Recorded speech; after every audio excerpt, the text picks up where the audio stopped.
Guys, Josh is not here to babysit me anymore to tell me to stop and when to film and what to do with my hands. And so now I have to just mess up and then he's gonna edit this out because he's an angel. I don't have a babysitter anymore. I'm a free elf.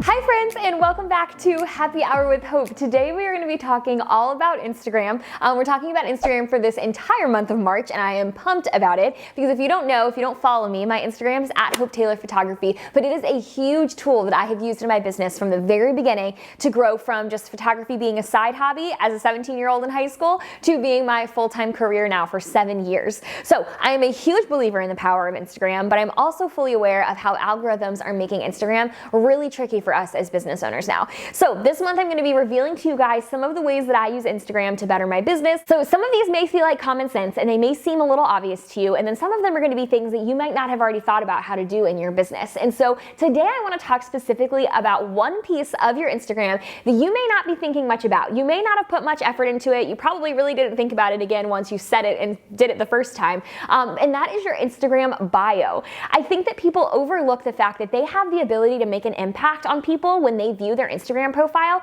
Within a split second, people are going to read that bio first, and they're going to make a decision about whether they want to follow you or not based solely on what that bio says.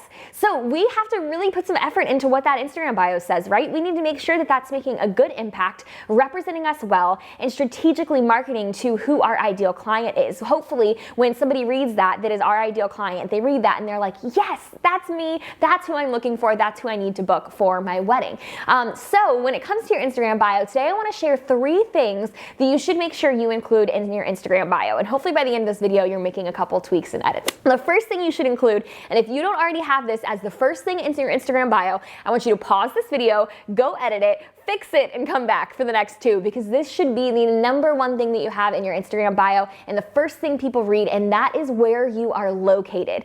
And this has happened to me so many times, but I don't know about y'all, when I am looking for somebody to work with on a project or hire somebody for something, the first thing I want to know is where they are, because I want to know if they're located in an area where I can actually work with them, or if they're located on the other end of the world where working with them isn't a possibility. So if your geographic location is not already the number 1 thing in your bio, again, pause the video, go change that, because you want people to immediately be able to find out where you are and where you live. And if you also don't have that on the homepage of your website, you should go do that now. And the second thing you should have in your Instagram bio, which this may sound like common sense, but I see a lot of photographers not do this well, is you should have exactly what you do and who you photograph in your bio.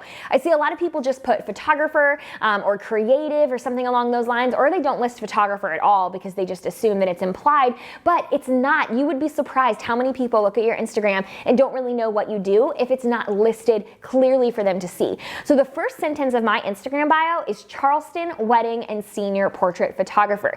And the thing to note about that is that I list specifically what I photograph. I don't photograph newborns, I don't photograph families, I don't photograph events, just weddings and high school senior portraits. And I want people to immediately know that from the get-go, off the bat, because if somebody's looking for a newborn photographer, I don't want them to waste their time reaching out to me, because that's a waste of both of our time and both of us getting our hopes up when I'm not the person that they're looking for. So you want to make sure that you are super specific about where you are and what exactly it is that you do. And then the third thing is what I see a lot of people don't do, and it has to do with personal marketing, which I could talk about for hours and hours and hours, but I am a huge believer that who you are and your personality should be the center of your business and your brand. And because of that, I think that you should represent who you are and your personality in your Instagram bio as well. So where you're located, what you do, and a fun fact or 2 about you, I think are the best ways to utilize those Instagram bios, because you only have a certain number of characters to put there. You're super limited on what you can share, but I really think that you should put something in there about yourself.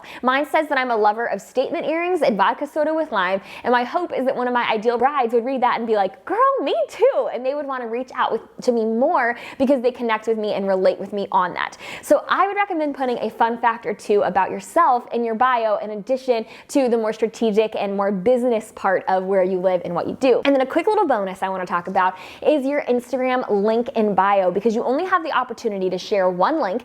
And I see a lot of business owners just put their website link in their bio on Instagram. And I don't think there's anything wrong with that. That's the obvious choice, right? Let me just put my website there for people to see.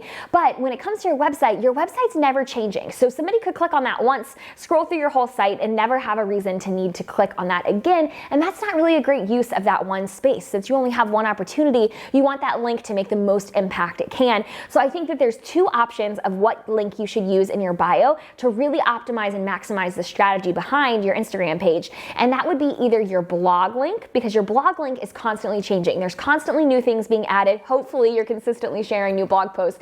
And that means that anytime somebody clicks on it, there's something new for them to see, which gives them a reason to return to your website, and it shows them how busy and in demand you are, which is likely to increase their potential of booking you.